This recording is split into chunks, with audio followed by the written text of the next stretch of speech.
Perjuangan dan kiprah Kiai As'ad Syamsul Arifin. Pada tahun 1908, setelah pindah ke Situbondo, Kiai As'ad Syamsul Arifin dan ayahnya beserta para santri yang ikut datang dari Madura, membabat alas, menebang hutan, di Dusun Sukorejo untuk didirikan pesantren dan perkampungan. Pemilihan tempat tersebut atas saran dua ulama terkemuka asal Semarang, Habib Hasan Musawa dan Kiai Asadullah, dua tokoh yang juga guru Kiai As'ad Syamsul Arifin. Usaha As'ad dan ayahnya tersebut akhirnya terwujud. Sebuah pesantren kecil yang hanya terdiri dari beberapa gubuk kecil, musola, dan asrama santri yang saat itu masih dihuni beberapa orang saja.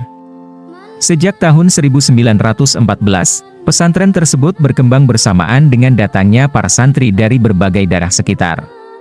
Pesantren tersebutlah yang akhirnya dikenal dengan nama Pondok Pesantren Salafiyah Syafi'iyah. Sepeninggal sang ayah Kiai Syamsul Arifin pada tahun 1951, kepengasuhan Pondok Pesantren Salafiyah Syafi'iyah diberikan kepada Kiai As'ad. Di bawah asuhannya, Pondok Pesantren Salafiyah Syafi'iyah mengalami perkembangan yang cukup pesat, sehingga pada tahun 1968 berdirilah sebuah Universitas Syafi'iyah dengan Fakultas Tarbiyah dan Fakultas Dakwah. Saat ini Universitas Ibrahimi, juga sejumlah layanan pendidikan formal di berbagai jenjang.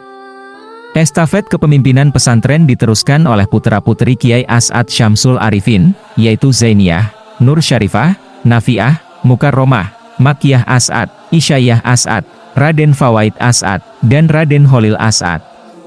Saat ini, Kiai Ahmad Azaim Ibrahimi, cucu Kiai As'ad Syamsul Arifin, menjadi pengasuh Pondok Pesantren Salafiyah Syafi'iyah. Melawan penjajah Belanda dan Jepang. Di era pergerakan nasional melawan penjajah Belanda dan Jepang, Kiai As'ad Syamsul Arifin aktif memberikan perlawanan. Ia ikut dalam perang gerilya pada masa revolusi fisik tahun 1945 sampai 1949. Dalam perang gerilya tersebut, ia bersama barisan pelopornya berhasil merampas senjata-senjata milik pasukan Belanda di daerah Gudang Mesiu Dabasah Bondowoso, sekitar akhir Juli 1947. Adapun pada 10 November 1945, Kiai As'ad Syamsul Arifin membantu pertempuran di Surabaya dengan mengirim anggota pelopor dan pasukan Sabilillah Situbondo dan Bondowoso ke daerah Tanjung Perak. Pasukan yang dikirimnya terlibat pertempuran hebat di Jembatan Merah Surabaya. Kemudian pada September dan awal Oktober 1945, Kiai As'ad memimpin pelucutan senjata para serdadu Jepang di Garahan, Jember, Jawa Timur. Perang itu harus niat menegakkan agama dan arebuk negeri, merebut negara, jangan hanya arebuk negeri. Kalau hanya arebuk negeri, hanya mengejar dunia, akhiratnya hilang.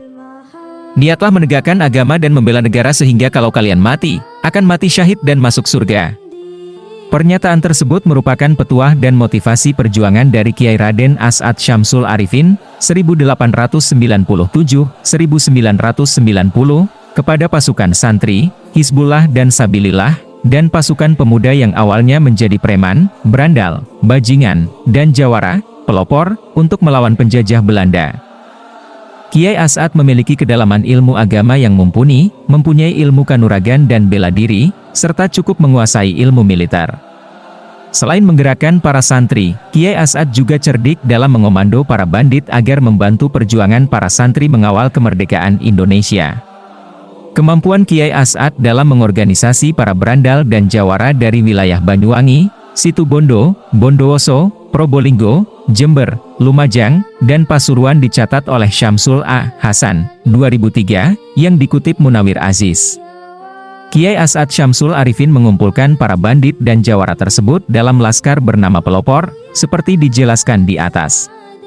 Barisan pelopor sering berpakaian serba hitam, mulai dari baju, celana hingga tutup kepala. Senjata yang digunakan oleh barisan pelopor ialah senjata-senjata khas daerah yakni celurit, keris, dan rotan. Yang unik menurut catatan tersebut, para bandit dan jawara yang berada di barisan pelopor ini sendiko dauh dan setia pada komando Kiai As'ad Syamsul Arifin. Kala itu, Kiai As'ad memerintahkan para pejuang pelopor bagian logistik untuk mengirim pejuang yang berada di hutan. Baik pasukan pelopor maupun laskar santri yang tergabung dalam barisan Hizbullah dan Sabilillah berjuang dengan strategi gerilya. Mereka masuk gunung dan keluar gunung untuk menyerang pasukan Belanda lalu mengamankan diri.